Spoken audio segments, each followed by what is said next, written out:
కేంద్ర రాష్ట్ర ప్రభుత్వాలు నిరుద్యోగ సమస్యలు పరిష్కరించాలని ఏఐవైఎఫ్ జాతీయ కార్యదర్శి లెనిన్ బాబు అన్నారు. మే 15 నుంచి తిరుపతిలో జరగనున్న ఏఐవైఎఫ్ 17వ నేషనల్ కాన్ఫరెన్స్ లోగోను ఆయన ఆవిష్కరించారు.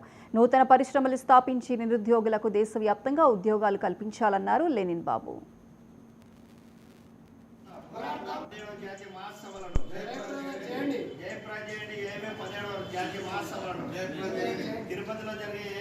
సమగ్ర నిరుద్యోగ పరిష్కారం కోసం యువజన విధానాన్ని తీసుకురావాల్సిన కోరుతా ఉన్నాం. Bhagat Singh national employment guarantee act ద్వారా దేశంలో ఉద్యోగాల భర్తీకి ఆ చట్టం ద్వారా భర్తీ చేయడంతో పాటు చదువుకున్న వాళ్ళకు ఉద్యోగం లేక ఉపాధి కల్పించేందుకు ప్రత్యేకమైన రుణాలు ఇవ్వాలని కోరుతా ఉన్నాం. ఇది ఒకవైపు యువతకు ఉద్యోగం ఉపాధి అవకాశాలు అడుగుతూ ఉంటే కేంద్రంలో మోడీ ప్రభుత్వం ఏం చేస్తూ ఉంది? ప్రభుత్వ రంగ సంస్థలను మూసివేస్తున్నారు.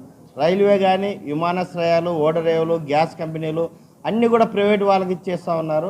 ప్రైవేట్ రంగం పోతే ఉద్యోగాలు ఎలా వస్తాయని మేము ప్రశ్నిస్తూ ఉన్నాం. ఒక్క పరిశ్రమ కూడా తీసుకురావడం లేదు. ప్రభుత్వ రంగ సంస్థలు మూసివేస్తావు, కొత్త పరిశ్రమలు రాదు, ఉపాధి అవకాశాలు ఎలా కల్పిస్తామని మేము ప్రశ్నిస్తూ ఉన్నాం. మరోవైపునే దేశంలో ఈరోజు ఉపాధి అవకాశాల కోసం పోరాడే వాళ్ళని జైళ్ళలో పెడతారు.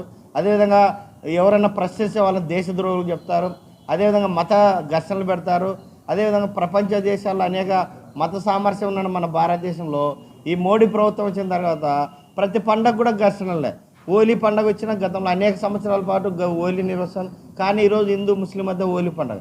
నిన్న చావా సినిమా కూడా మహారాష్ట్రలో బీజేపీ గవర్నమెంట్, మహారాష్ట్ర ముఖ్యమంత్రి గారే చావా సినిమా వల్లనే ఇలాంటి మత ఘర్షణలు జరిగాయని చెప్తా ఉన్నారు. కాబట్టి ఇలాంటి మత ఘర్షణలు తావిచ్చే అనేక అంశాలు రోజు రోజు పెరుగుతూ ఉన్నాయి, కానీ దేశంలో మత సామరస్యం కాపాడలేని పరిస్థితి. అందుకోసం లౌకిక రాజ్యం పరిరక్షణ కావాలని, మత సామరస్యం కాపాడాలి, యువతకు ఉపాధి కల్పించాలి. ఆ వైపున ఈ జాతీయ మాసాలు నిర్వహిస్తా ఉన్నాం. సమగ్ర నిరుద్యోగ పరిష్కారం కోసం